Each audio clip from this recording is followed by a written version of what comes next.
ಮಹಾದೇವಿ ಅಮ್ಮ ಶ್ರೀ ಚಕ್ರವಾಸಿನಿ.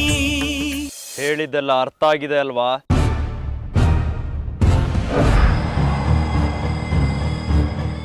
ಹಾಗಿದ್ರೆ ಈಗಲೇ ಶೇಖರಿ ಮನೆಗೆ ಹೋಗು. ನಾವು ಹೇಳಿದ ಕೆಲಸ ಮಾಡು. ಹೋಗು. ಆವತ್ತು ನೋಡಿದ್ರೆ ಸುಂದ್ರಿ, ಇವತ್ತು ನೋಡಿದ್ರೆ ಜಾಜಿ. ಅರ್ಶನ ಕುಂಕುಮ ಮೆತ್ಕೊಂಡಿರೋ ಕಲ್ಲು ನೀನು. ಜಾಜಿ ಬಂಗಾರಿ ಮತ್ತೆ ಅವನ ಪರಿವಾರದ ಮೇಲೆ ಪ್ರತಿಕಾರದ ಹುಚ್ಚಿಗೆ ಬಿದ್ದಿದ್ದಾರಲ್ಲ. ಅವಸರ ಬೇಡ ಎಲ್ಲಮ್ಮ. ಅವರ ಪಾಪದ ಕೊಡ ತುಂಬುವವರಿಗೂ ಸುಮ್ಮನಿರೋಣ. ನಿನ್ನಷ್ಟು ತಾಳ್ಮೆ ನನಗಿಲ್ಲ. ಬರ್ತೇನೆ.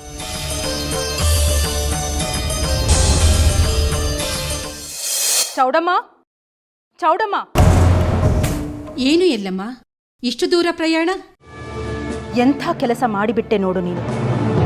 ನೀನು ಮಾಡೋ ಕೆಲಸಕ್ಕೆ ಭೂಲೋಕದಲ್ಲಿ ಸಜ್ಜನರಿಗೆ ಬೆಲೆಯೇ ಇಲ್ಲದಂತಾಗಿದೆ.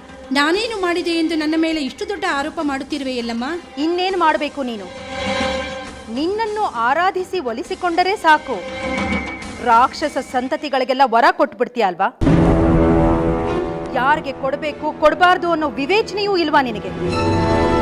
ವಿವೇಚನೆ ಇಲ್ಲದವಳು ತಾಯಿ ಹೇಗಾಗ್ತಾಳೆ? ಆರಾಧಿಸಿ ಒಲಿಸಿಕೊಂಡರೆ ಶುದ್ರಲೋಕದಲ್ಲಿರುವ ಬರೀ ನಾನು ಮಾತ್ರವಲ್ಲ, ದೇವಲೋಕದಲ್ಲಿ ಕುಳಿತಿರುವ ನೀನಾದರೂ ಒಲಿದು ವರ ಕೊಟ್ಟೇ ಕೊಡುವೆ ಎಲ್ಲಮ್ಮ. ವಿವೇಚನೆ ಇಲ್ಲದೆ ಯಾರಿಗೂ ವರ ಕೊಡುವುದಿಲ್ಲ ಚೌಡವ್ವ ನಾವು. ಆದರೆ ನೀನು ಹಾಗಲ್ಲ. ನಿನ್ನನ್ನು ಪೂಜಿಸುವುದೇ ರಾಕ್ಷಸ ವಾಮಚಾರದ ವರ್ಗ. ಆ ರಾಕ್ಷಸರಿಗೆಲ್ಲ ಶಕ್ತಿ ಸ್ವರೂಪಿಣಿಯಾಗಿ ನೀನಿದೀಯ. ಇದೆಲ್ಲ ತಪ್ಪು ಚೌಡಮ್ಮ. ಭೂಲೋಕದಲ್ಲಿ ಶಾಂತಿ ಕಾಪಾಡೋದು ನಮ್ಮ ಧರ್ಮ. ನಿನ್ನನ್ನು ಆರಾಧಿಸಿದರೆಂಬ ಕಾರಣಕ್ಕೆ ಬೇಕಾದ ವರವನ್ನು ಕೊಟ್ಟು ಬಿಟ್ಟರೆ ಭೂಲೋಕದಲ್ಲಿ ಅಶಾಂತಿ ಅಕ್ರಮ ತಾಂಡವವಾಡುತ್ತದೆ. ಅಪಾತ್ರರಿಗೆ ಒಲಿದು ವರ ಕೊಡಬೇಡ ಚೌಡಮ್ಮ. ನನ್ನ ಮೇಲೆ ಮಾತ್ರ ಏಕೆ ಬೆಟ್ಟು ಮಾಡಿ ತೋರುವೆ ಎಲ್ಲಮ್ಮ? ರಾಕ್ಷಸರಿಗೆ ವರ ಕೊಟ್ಟು ನೀವು ದೇವತೆಗಳು ಜನರಿಗೆ ಕೊಟ್ಟ ಕಷ್ಟಗಳೇನು ಚಿಕ್ಕದಾ? ರಾಕ್ಷಸರು ಘೋರ ತಪಸ್ಸಿಗೆ ಕುಳಿತು ನಿಮ್ಮನ್ನು ಒಲಿಸಿಕೊಂಡರೆ ಸಾಕು, ನೀವು ವರ ಕೊಡುವವರೇ.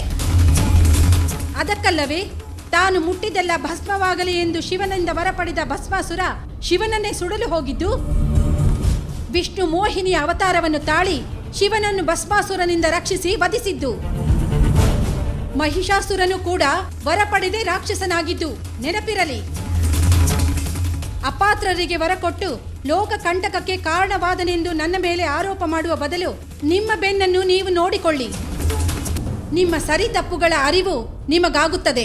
ಓಹೋ, ನೀನು ತಪ್ಪು ಮಾಡುತ್ತಿದೀಯಾ ಅಂದರೆ ನೀನೇನು ಕಡಿಮೆ ತಪ್ಪು ಮಾಡಿದ್ಯಾ ಅನ್ನೋ ಉಡಾಳತನ ತೋರಿಸ್ತೀಯಾ ಚೌಡಮ್ಮ? ಎಲ್ಲಮ್ಮ, ನಿಮ್ಮದೇ ಕೊಳೆತು ನಾರುತ್ತಿರುವಾಗ ನನಗೆ ಉಪದೇಶ ಮಾಡಲು ಬಂದರೆ ಹೀಗೆ ಮುಖಕ್ಕೆ ಮಂಗಳಾರತಿಯಾಗುವುದು. ನೀನು ಬಂದ ಕೆಲಸ ಮುಗಿದಿದ್ದರೆ ನೀನಿನ್ನು ಹೊರಡಬಹುದು. ನಿನ್ನ ತಪ್ಪುಗಳನ್ನು ಸರಿ ಮಾಡ್ಕೋ ಚೌಡಮ್ಮ. ನಮ್ಮ ತಪ್ಪುಗಳನ್ನು ಹೇಗೆ ಸರಿ ಮಾಡ್ಕೋಬೇಕು ಅಂತ ನನಗೆ ಚೆನ್ನಾಗಿ ಗೊತ್ತು.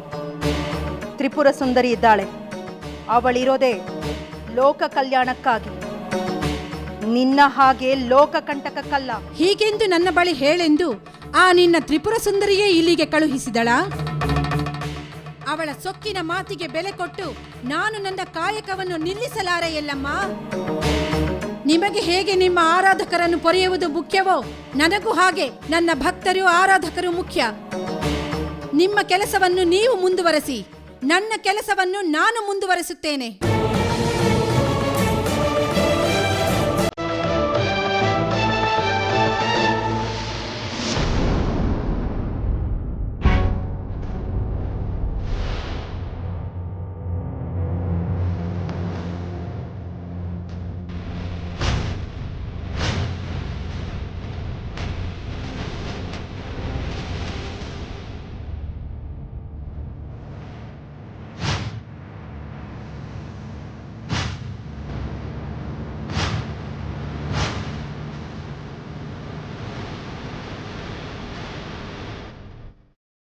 ಹೇಳಿದ್ದೆಲ್ಲ ಅರ್ಥ ಆಗಿದೆ ಅಲ್ವಾ?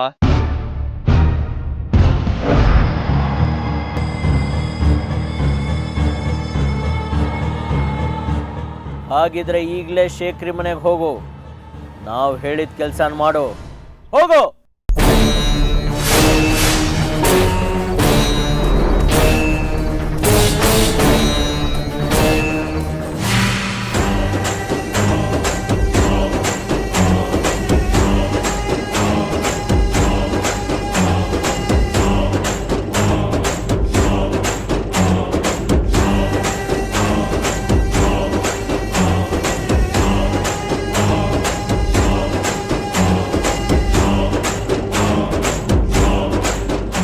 ಶೇಖ್ರಿ, ಶೇಖ್ರಿ, ಶೇಖ್ರಿ,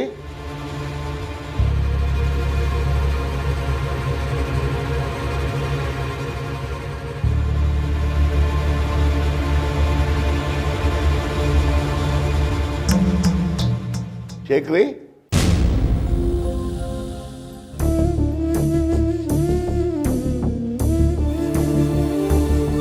ದೇಶಿಕರೇ,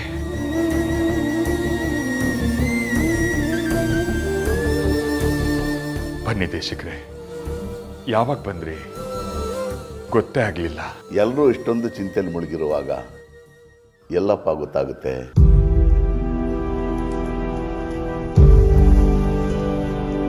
ಅಕಸ್ಮಾತ್ ಮನೆಗೆ ಯಾವ್ದಾದ್ರು ರಾಕ್ಷಸ ಹೋಗಿದ್ರು ನಿಮಗೆ ಗೊತ್ತೇ ಆಗೋಲ್ಲ. ನಮ್ಮ ಪರಿಸ್ಥಿತಿನೇ ಆಗಿದೆಯಲ್ಲ ದೇಶಿಕರೇ. ನಾವು ಜಾಜಿನ ಕಳ್ಕೊತಿದ್ದೀವಿ ಅಂತ ಗೊತ್ತಾದ್ಮೇಲೆ ಈ ಮನೆ ನಗುನೇ ಇಲ್ದಂಗೆ ಆಗಿದೆ. ನಾಳೆ ಬರೋ ಸಂಕಟಕ್ಕೆ ಇವತ್ತೇ ಅಳ್ತಾ ಕೂತ್ರೆ ಆಗುತ್ತೇನಮ್ಮ? ಒಡಲು ಸುಡ್ತಾ ಇದೆ ದೇಶಿಕರೇ. ಎಷ್ಟು ದಿವಸ ಅಂತ ಮುಖವಾಡ ಹಾಕೊಂಡು ಹಲ್ಲಿಗಿಂಚ್ತಾ ಇರೋದು? ಬಂಗಾರಿ ನೋಡಿ ದೇಶಿಕರೇ, ಹೇಗ್ ಕೂತಿದ್ದಾನೆ ನೋಡಿ.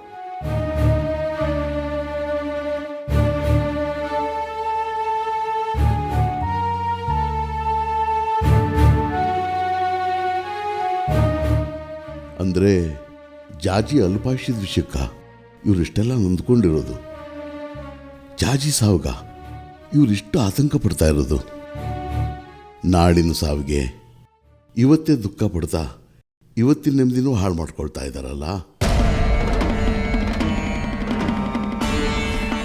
ಛೇ, ಇದಕ್ಕೇನಾದರೂ ಒಂದು ಉಪಾಯ ಮಾಡಲೇಬೇಕು. ಈ ಮನೇಲಿ ಮತ್ತೆ ನಗು ತರಬೇಕು. ಇವ್ರು ಹೀಗೆ ಇದ್ರೆ ಖಂಡಿತ ಜಾಜಿಗೂ ವಿಷಯ ತಿಳಿಯುತ್ತೆ. ಹಾಗಾಗಬಾರ್ದು.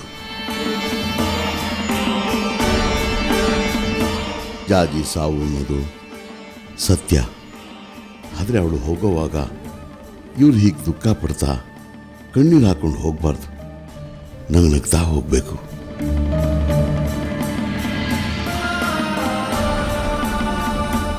ಹಾಗಾಗಬೇಕು ಅಂದರೆ ಈ ಮನೆಯಲ್ಲಿ ಮತ್ತೆ ನಗು ಹರಡಬೇಕು, ಸಂತೋಷ ಚಿಮ್ಮಬೇಕು. ಅದಕ್ಕೇನಾದರೂ ಉಪಾಯ ಮಾಡಲೇಬೇಕು. ಮಾತಾಡಿ ದೇಶಿಕರೇ, ಯಾಕೆ ಮೌನ ಆಗ್ಬಿಟ್ರಿ? ಸಾವಿನ ಮನೇಲಿ ನಗು ಕಾಣೋದಕ್ಕೆ ಹೇಗೆ ಸಾಧ್ಯ? ಇಷ್ಟೇನಾ ತಾಯಿ? ಇಷ್ಟೇನಾ ಅನ್ನೋಂಥ ವಿಷಯ ಅಲ್ಲ ದೇಶಿಕರೇ ಇದು. ಗೊತ್ತು ಶೇಖ್ರಿ, ನನಗೆ ಅದೇ ವಿಷಯ ಹೇಳೋಣ ಅಂತ ಬಂದೆ. ಶೇಖ್ರಿ, ಜಾಜಿಗೆ ಕಂಟಕ ಇದ್ದದ್ದು ನಿಜ. ಆದರೆ ಆ ಕಂಟಕ ಇದ್ದದ್ದು ಕೆಲವು ದುಷ್ಟಶಕ್ತಿಗಳಿಂದ.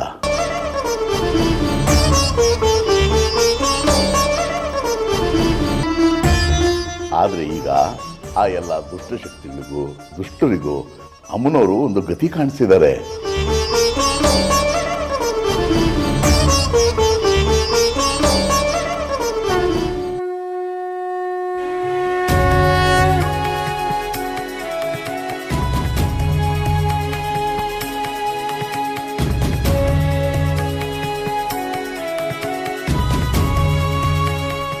ಕಂಟಕ ತಂದು ಹೊಡೆತಿದ್ದವರು ಈಗ ಊರು ಬಿಟ್ಟಿದ್ದಾರೆ.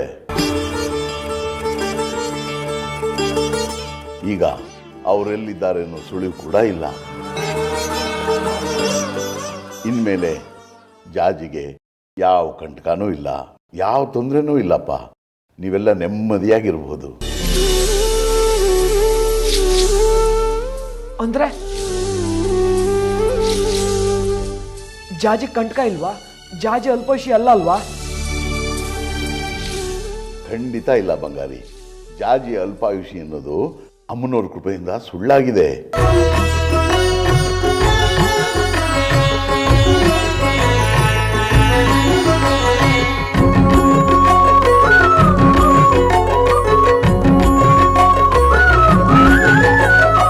ಜಾಜಿ ಬದುಕ್ತಾಳೆ.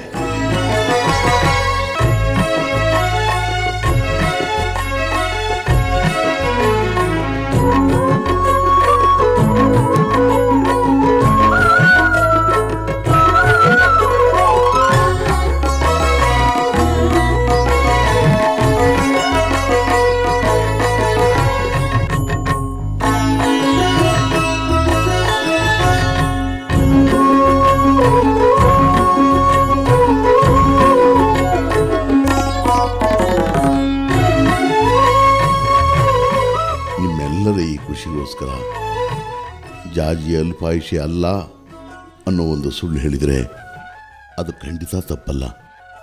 ಅದಕ್ಕೆ ಏನು ನನ್ನ ಬಾಯಲ್ಲೇ ಸುಳ್ಳಾಡಿಸ್ಬಿಟ್ಲು ಆ ಜಗನ್ಮಾತೆ.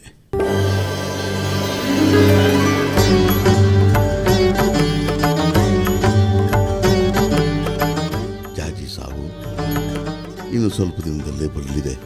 ಅವಳನ್ನ ಎಲ್ಲ ನಗ್ನಗ್ತಾ ಕಳಿಸ್ಕೊಡಿ. ತ್ರಿಪುರ ಸುಂದರಿ, ತ್ರಿಪುರ ಸುಂದರಿ, ತ್ರಿಪುರ ಸುಂದರಿ, ನಿನ್ನಿಂದ ನನ್ನನ್ನು ಸೋಲಿಸಲು ಸಾಧ್ಯವಿಲ್ಲವೆಂದಾಗಿದ್ದರೆ ನೀನದನ್ನು ನೇರವಾಗಿ ನನಗೆ ಹೇಳಬಹುದಿತ್ತು. ನಿನ್ನ ಸೋಲನ್ನು ಒಪ್ಪಿಕೊಂಡು ನಿನ್ನ ಭಕ್ತರಿಗೆ ವರ ಕೊಡಬೇಡ ಚೌಡಮ್ಮ. ನಿನ್ನ ಶಕ್ತಿಯ ಮುಂದೆ ನನ್ನದೇನೂ ಇಲ್ಲ, ನನ್ನ ಭಕ್ತರನ್ನು ರಕ್ಷಿಸಿಕೊಳ್ಳಲಾಗುತ್ತಿಲ್ಲವೆಂದು ಅವಳೆದ್ದು ನನ್ನ ಮುಂದೆ ನಿಂತು ಬೇಡಿಕೊಳ್ಳಬೇಕಿತ್ತು.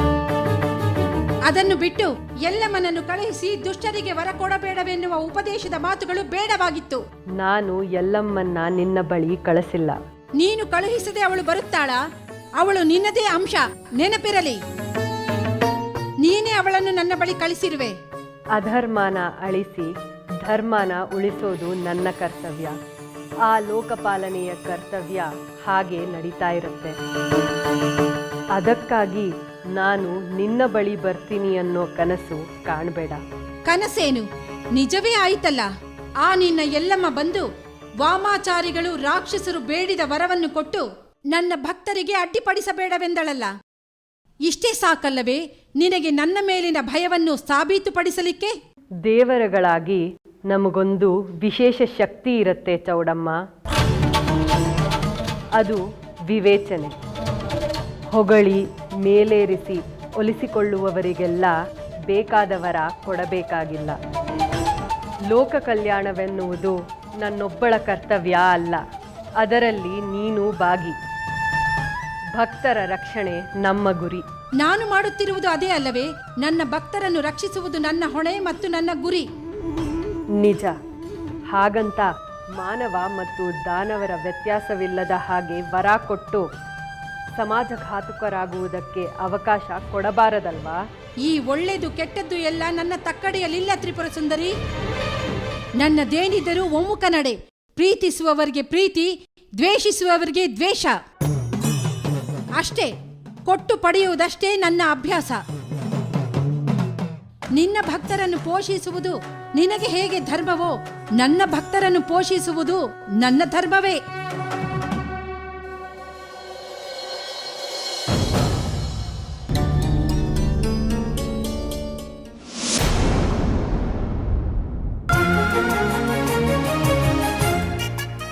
ಜಾಜಿ, ಏನು ಸಾಹೇಬ್ರು ಇವತ್ತು ತುಂಬಾ ಖುಷಿಯಾಗಿರೋ ಹಾಗಿದೆ.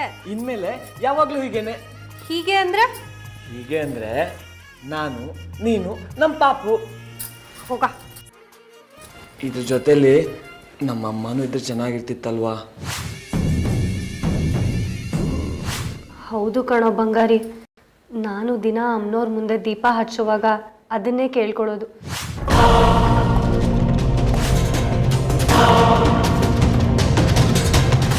ನಮ್ಮತ್ತೆ ನಮ್ಮಿಬ್ರನ್ನೂ ಒಪ್ಪಿ ನಾವೆಲ್ಲರೂ ಒಟ್ಟಿಗೆ ಇರೋ ಕಾಲ ಯಾವಾಗ ಬರುತ್ತೋ ಅಂತ. ಬರುತ್ತೆ ಕಣೆ, ಬರುತ್ತೆ. ನಮ್ಮಮ್ಮ ನಮ್ಗೆ ಕ್ಷಮಿಸ್ತಾರೆ. ನಾವೆಲ್ಲರೂ ಒಟ್ಟಿಗೆ ಖುಷಿಯಾಗಿರೋ ಕಾಲ ಬರುತ್ತೆ. ಬಂಗಾರಿ,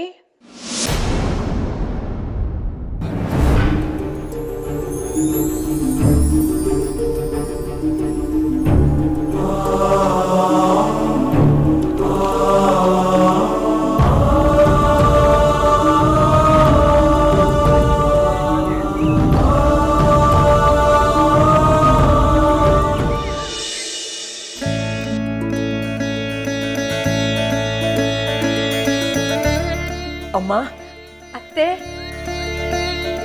ಅಮ್ಮ, ಅಜ್ಜಿ, ಅತ್ತೆ ಬಂದಿದ್ದಾರೆ.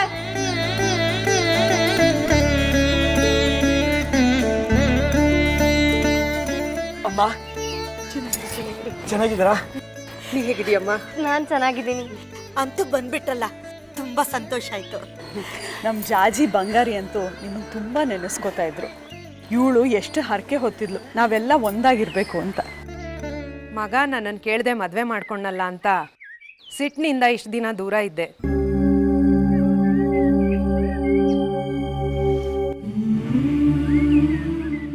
ಮಗನಿಂದ ತಾಯಿ ಎಷ್ಟು ದಿನ ದೂರ ಇರೋಕ್ಕಾಗತ್ತೆ ಹೇಳಿ? ಮನಸ್ಸು ತಡಿಲಿಲ್ಲ, ಅದಕ್ಕೆ ಬಂದೆ. ಸೊಸೆ ಬೇರೆ ಬಸ್ರಿ, ಮೊಮ್ಮಗುನ್ ಕಾಣೋ ಆಸೆ ನನಗೂ ಇರತ್ತಲ್ವಾ? ಒಳ್ಳೇದಾಯ್ತು ಭಾಗ್ಯ, ಈಗ್ಲಾದ್ರೂ ಮುನಿಸು ಕರಿಗೆ ನಾವೆಲ್ಲ ಒಂದಾದ್ವಲ್ಲ. ನೀವೇನು ತಿಳ್ಕೊಳ್ಳಲ್ಲ ಅಂದರೆ ಒಂದು ಮಾತು ಹೇಳಿ. ನೀವು ಯಾಕೆ ನಮ್ಮ ಜೊತೆನೇ ಇರಬಾರ್ದು ಅಂತ.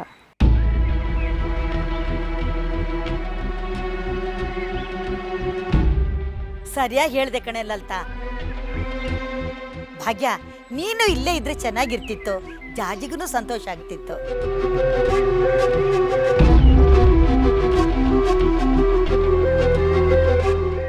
ಖಂಡಿತ ಇರ್ತೀನಿ.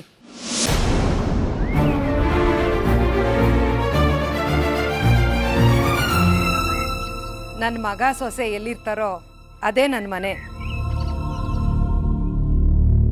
ನಾನು ಇಲ್ಲೇ ಇರ್ತೀನಿ.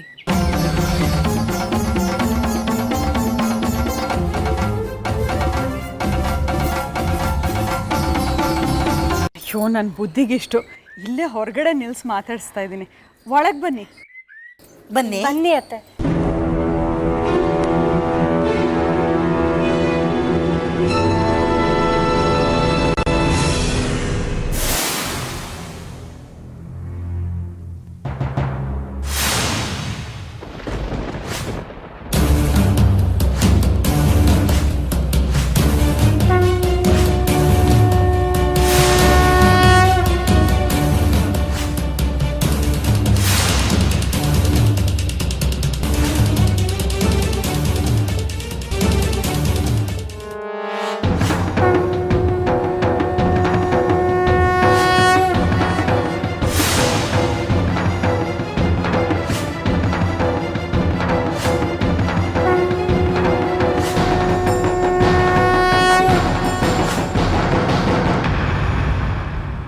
ಯಾಕೆ ಅಲ್ಲಮ್ಮ ಚೌಡಮ್ಮನ ಬಳಿ ಹೋಗಿದ್ದೆ? ಅವಳ ಹೊಣೆಗೇಡಿತನದಿಂದ ವರ ಕೊಟ್ಟು ನಮ್ಮನ್ನೆಲ್ಲ ಇಕ್ಕಟ್ಟಿನಲ್ಲಿ ಸಿಲುಕಿಸುತ್ತಿದ್ದಾಳಲ್ಲ, ಅದಕ್ಕೆ ತ್ರಿಪುರ ಸುಂದರಿ ಅವಳಿಗೊಂದಿಷ್ಟು ಬುದ್ಧಿ ಹೇಳೋಣ ಅಂತ ಹೋಗಿದ್ದೆ. ನಿನ್ನ ಬುದ್ಧಿ ಮಾತಿಗೆ ಕಿವಿ ಕೊಟ್ಲಾ ಅವಳು? ನಿನ್ನ ಮಾತು ಕೇಳಿದ್ಲಾ? ಅವಳೆಲ್ಲಿ ಕೇಳ್ತಾಳೆ ತ್ರಿಪುರ ಸುಂದರಿ? ಉಡಾಫೆ ಉತ್ತರ ಕೊಟ್ಲು. ಅವಳ ಗುಣವೇ ಹಾಗೆ. ಹೊಗಳಿಕೆಗೆ ಮರಳಾಗ್ತಾಳೆ, ತೆಗಳಿಕೆಗೆ ಕ್ರೋಧಗೊಳ್ಳುತ್ತಾಳೆ.